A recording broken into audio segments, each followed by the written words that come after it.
Memang susah kan ikut kan. Sebab kita tak pernah sampai, kita tak pernah tengok. Jadi tu susah, kita kena banyak buat searching internet, download gambar macam-macam.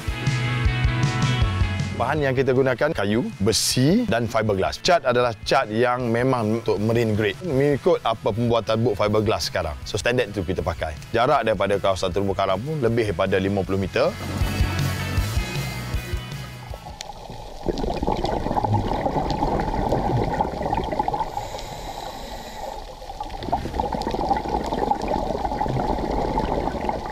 Buat peminat aktiviti selam skuba, Pulau Bidong di Terengganu menjadi antara lokasi tumpuan.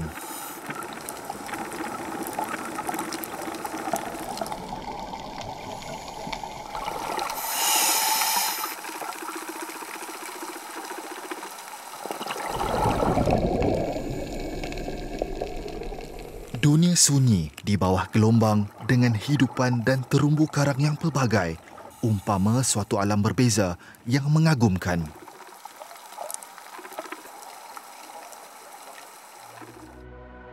Bidong, pulau warisan kemanusiaan yang suatu ketika pernah menjadi saksi kepada kesengsaraan mangsa pelarian perang. Di sebalik keindahan ciptaan Tuhan, ada cerita yang ditinggalkan sesudah kem orang hanyut Vietnam ditutup selama-lamanya. Dari tahun 1975 hingga 1990, dilaporkan hampir 250,000 pelarian Vietnam mendarat dan menjadikan Pulau Bidong tempat berlindung setelah lari dari pemerintahan komunis di negara mereka.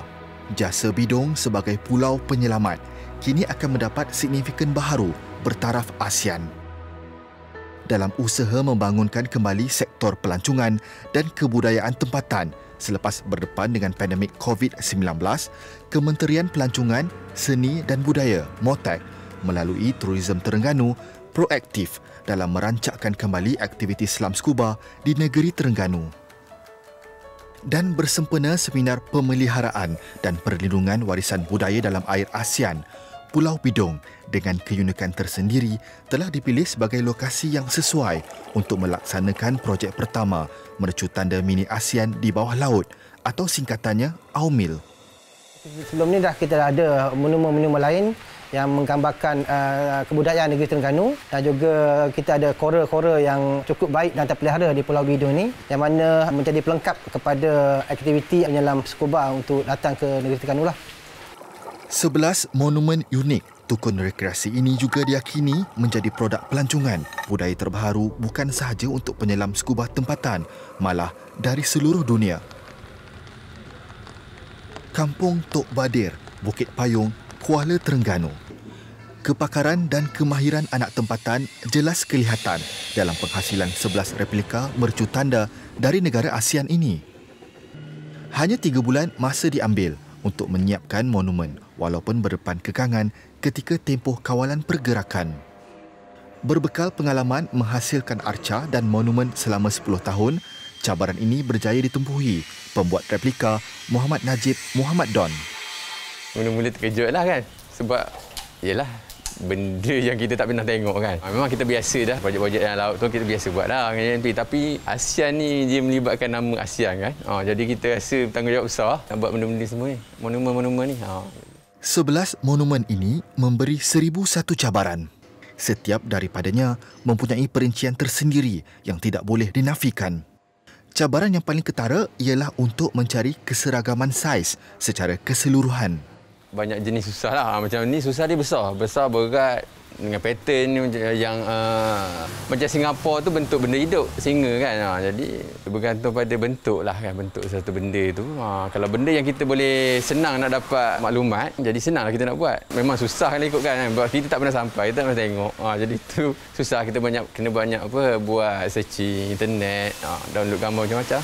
Sebab benda ni scale, kita membesarkan skala dia kan. Kalau kita ada sumber tu, senang kita buat. Kalau bila kita tak ada sumber tu, susah sikit kita nak buat. Menjelang malam, sesudah perincian terakhir selesai, kesemua monumen akan dibawa ke Pulau Bidong menggunakan tongkang. Dari bengkel, monumen dengan saiz 2x3 meter dengan berat di antara 3 ke 500 kg ini dimuatkan ke atas lori sebelum dipindahkan ke tongkang.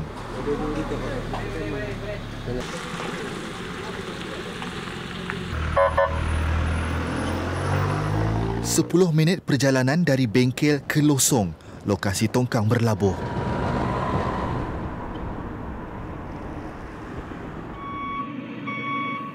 Proses pemindahan dilakukan bermula jam 11 malam kerana tongkang akan bergerak pada jam 4 pagi apabila air sungai pasang.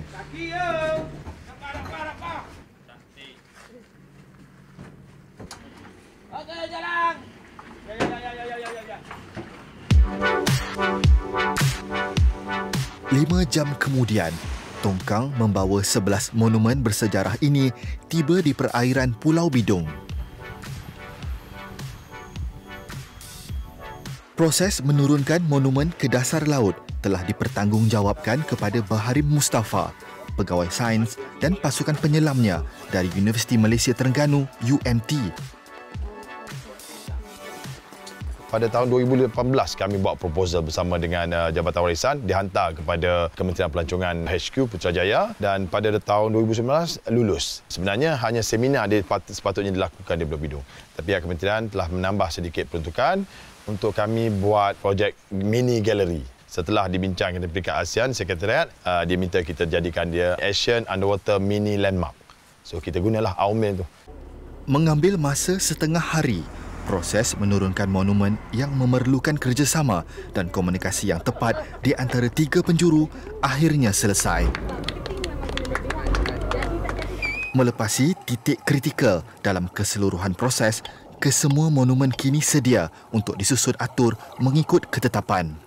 Monumen logo ASEAN ditempatkan di tengah, manakala monumen mercu tanda 10 negara ASEAN yang lain disusun di sekelilingnya mengikut susunan abjad. Jarak di antara setiap monumen pula ialah 2 meter, manakala dari monumen ASEAN sejauh 6 meter. Jadi kita kena susun dia, pasang, pasak untuk memastikan dia boleh duduk tetap di situ dan boleh bertahan sekurang-kurangnya 5 tahun ataupun 8 tahun di bawah. So kami nak maintain. Ini bukan tukur perikanan, inilah tukur rekreasi. Kami declare sebagai tukur rekreasi. Sekiranya penyelam-penyelam datang ke Pulau Bidong, seharusnya menyelam di tempat kawasan karang, kawasan cantik sebanyak 3 selaman sehari. So sekiranya ada benda ni, so dia dapat reduce atau kurangkan 1 selaman. Dia bawa kepada tukur rekreasi yang kami letakkan ni. Jadi adakah kita boleh susun dalam bentuk begitu supaya orang dapat tengok dengan cantik? Itulah. Projek seumpama ini memerlukan ketelitian bukan sahaja dari aspek penghasilan, malah lebih penting bahan yang digunakan tidak akan memberi kesan buruk kepada ekosistem laut dan alam semula jadi. Bahan yang kita gunakan adalah daripada kayu, besi, galvanized iron dan fiberglass. Cat adalah cat yang memang untuk marine grade. Apa yang kita senaraikan mengikut apa pembuatan boat fiberglass sekarang. So standard tu kita pakai. Dan kita letakkan monumen kita di tempat kawasan pasir. Mungkin ada mikro kehidupan kecil, tapi yang kehidupan besar, yang ketara di mata tak adalah. Jarak daripada kawasan terumbu karang pun lebih daripada 50 meter.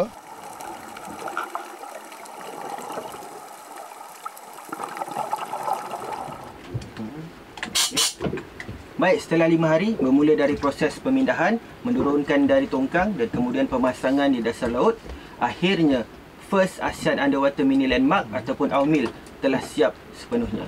Tersegap indah di bawah sana pada kedalaman 12 meter dengan keluasan keseluruhan tapak seluas 256 meter persegi. Monumen dari 10 buah negara ASEAN tersebut dijangka akan menjadi tarikan baharu kepada pelancong, khususnya penyelam scuba yang datang berkunjung ke negeri Terengganu.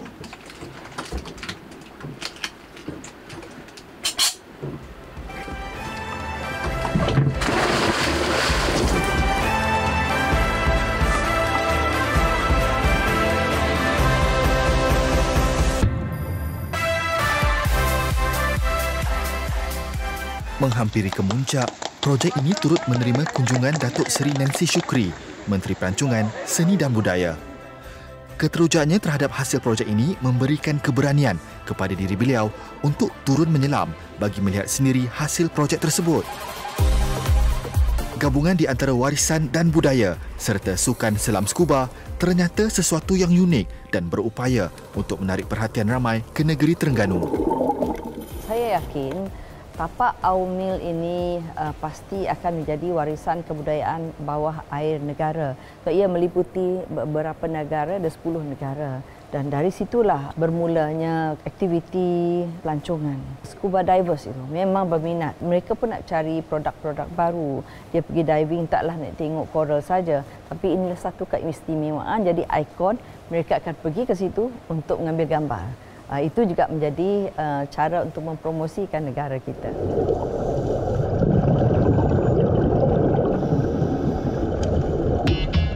Usai kesemuanya, kemuncak keseluruhan projek ialah dengan majlis serba ringkas yang telah diadakan bagi merasmikan First ASEAN Underwater Mini Landmark, AUMIL.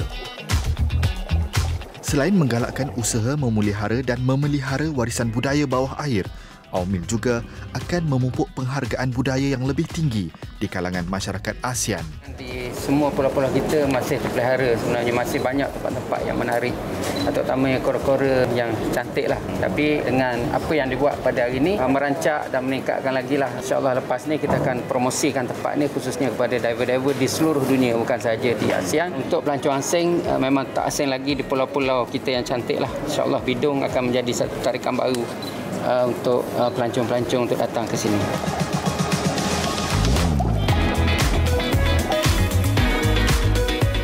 "46 tahun lalu, perairan Pulau Bidong menjadi tumpuan pendaratan atas nama kemanusiaan. Kini, dasar lautnya yang penuh keindahan menjadi tapak kota mini simbolik kepada penyatuan dan semangat setikawan negara ASEAN, hasil usaha konservasi alam sekitar dan pembangunan pelancongan yang dilakukan MOTEC serta Tourism Terengganu.